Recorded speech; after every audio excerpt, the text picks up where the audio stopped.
Hello, my name is Zoe Fife, and in this project we'll be talking about the production of x-rays and the parts of the x-ray tube head and their functions. First is the PID, and it stands for Position Indicating Device, and it is used to aim and shape the x-ray beams, and it is lined with lead. We also have the metal housing, which surrounds the x-ray tube head and transformers, and it also protects the tube and components that hold voltage. The housing contains the x-ray tube that produces the x-rays. The tube head is a heavy metal housing that contains the x-ray tube that produces dental x-rays. On the inside of the tube head, we have this yellow liquid, which is the insulating oil, and in this case it's yellow. The oil is used to prevent overheating in the tube head and surrounds the x-ray vacuum tube, also the transformers. Next up we have the two transformers. If you can see right down there, we have the step down and the step up. The step down is used when the control panel is turned on. It is used to decrease the voltage from the incoming 110 or 220 from the outlet to a 3 to 5 volts used by the filament circuit.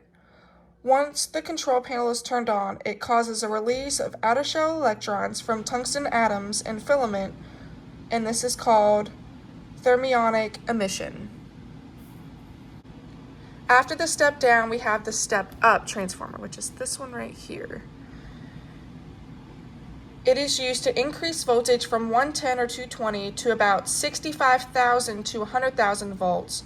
When you hit the exposure button, this happens, and it forces the electrons from the cathode to the tungsten target on the anode.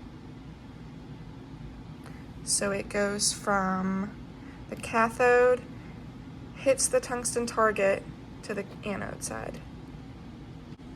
Next, we have the tube head seal, which is used to permit the x-rays and letting it exit the tube.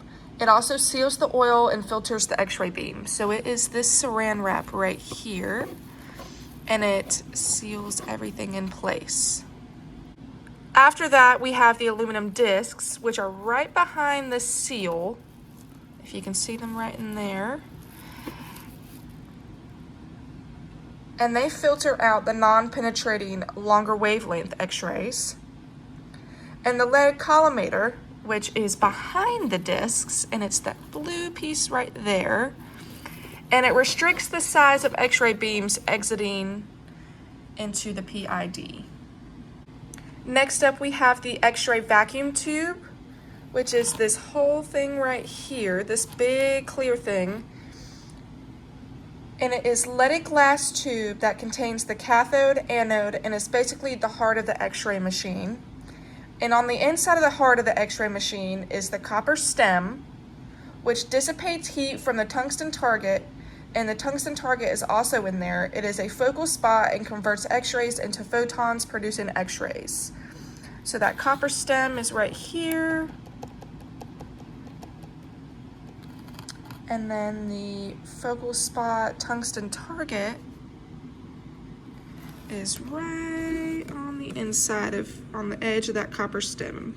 It's very hard to see from that angle, maybe right here. Next, we have the molybdenum cup, which is this one right here. And it focuses the electrons into a narrow beam towards the tungsten target. So it focuses from here to here.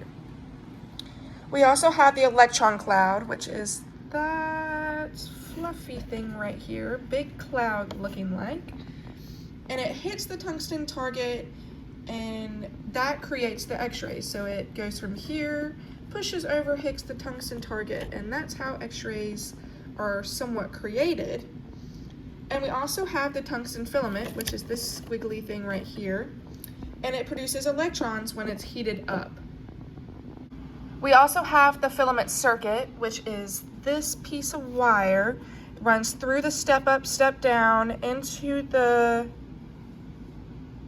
bottle, and then goes into here, which is not necessarily the bottle, it's the heart of the machine, and it goes into here. and it is the power to the tungsten filament to the cathode. We also have the cathode and anode. So we have the cathode and then the anode. Maybe a bigger picture would help. And the cathode supplies electrons needed to generate X-rays, and it is a negative charge, again, negative. And the anode is a positive charge, and this converts electrons into X-ray photons. These are the parts and the functions of the X-ray machine. And then this is just a picture of it, just to explain on how a larger picture of it. And that's the functions. Okay, so next we have the steps on how the X-rays are produced. So the X-rays machine is turned on from the outlet. The step down transformer is this one right here. And it is utilized, so it's changing that to like the 3 to 5 volts. Thermionic emission occurs at the tungsten filament, which is right here, the squiggly thing. And then the exposure button is pushed, so the big exposure button that is normally on the outside of the wall from the office, from the room, is turned on. The step up transformer is utilized, changes it from that, 65,000 to 100,000 volts. The heat is produced. The kinetic energy of the electrons is converted into X-ray energy. The molybdenum cup directs electrons to the tungsten target. So what that means is it's going to go from here, push those electrons to that tungsten target, and electrons, this electron cloud right here is going to strike that tungsten target, and the X-rays will pass through the unleaded glass window. So it will be right here on this side. There's a big window right here. It's going to go through here.